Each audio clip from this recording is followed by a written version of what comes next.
මේ තියෙන්නේ තර්මෝ electrical cooler නැත්නම් TEC නැත්නම් පෙල්ටියල් මගින් වතුර කූල් කරන වෝටර් ඩිස්පෙන්සර් එකක්. ඒතකොට මම මේ වයර් දෙක ගලනවා නම් ඒක ඇතුලේ තමයි පෙල්ටියල් එක තියෙන්නේ.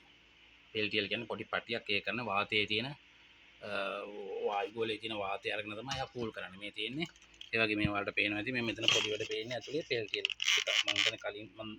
මම කලින් කරලා තියෙනවා. ඒතකොට මේ පෙල්ටියල් එක වැඩ කරන්න මේ වගේ සර්කිට් එකක් ඕන වෙනවා. දැන් මේ සර්කිට් එක පිච්චිලා අපි පිච්චිලා අද කොහොමද කියලා හඳුනන්නේ මෙතෙන්ට වෝල්ටේජ් එකක් එන්න ඕනේ.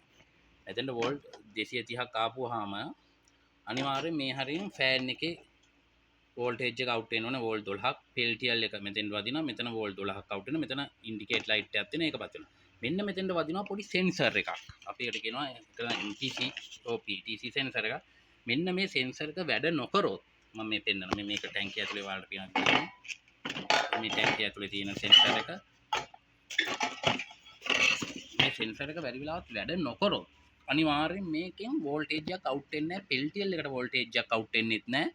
ෆෑන් එකට වෝල්ටේජ් එකක් නැහැ. ඉතින් මේක හැම වෙලෙම බලනවා මේක නෝමලි ගත්තොත් මේ වෝටර් මොඩල් එකේ 8.3 8.3ත් 8.5 K වගේ රෙසිස්ටන්ස් එකක් පෙන්නනවා නම් මේක හොඳයි.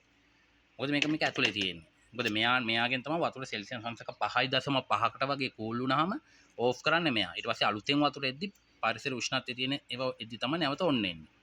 දැන් ඒක චෙක් කරගන්න ඕනේ. මේක නම් මේ සර්කිට් එක කියලා තිබෙන්නේ. මේ මෙතන 230 යනවා. මේවා රිපෙයාර් කරන්නත් නම් පුළුවන්. නමුත් අපි කම්පැනි එකක් විදිහට මේවා රිපෙයාර් කරන්නේ නැහැ. ඉතින් මෙතෙන්ට වෝල්ටේජ් එනවා බැලුවා. ඕන නම් උගුල් මේ අවුට්පුට් බලන්න. නැත්නම් මේක නම් තිබ්බේ කාඩ් එක කියලා. දැන් මම අලුතෙන් කාඩ් එකක් දාලා තිනවා. ඔයාලට පේනවා ඇති.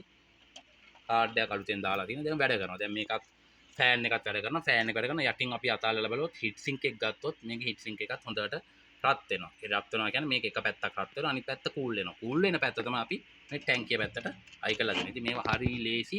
හැබැයි මේ සර්කිට් බෝඩ් ඔයගොල්ලෝ දාලා ඔක්කොම කරලා ඒත් ෆෑන් එක වැඩ කරේ නැත්නම් ඒත් මෙතනින් වෝල්ට් 12ක් පෙල්ටියල් එකට අවුට් නොවුනොත් අනිවාර්යයෙන් මෙන්න මේ මම කලින් කිව්ව සෙන්සර් එකේ ප්‍රශ්නය. ඉතින් මේක සමහරක් ඒවා තියෙනවා මේක දැන් 8.3යි.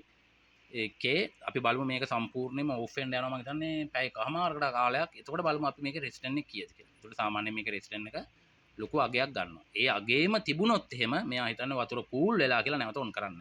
ඉතින් ඔයගොල්ලොත් මේ වගේ පෙල්ටියල් ටයිප් එකේ වෝටර් ඩිස්පෙන්සර් හදන අයට අලුත් අයට මම හිතන්නේ මේක වැදගත්. මම දුමින්ද කුලසූරි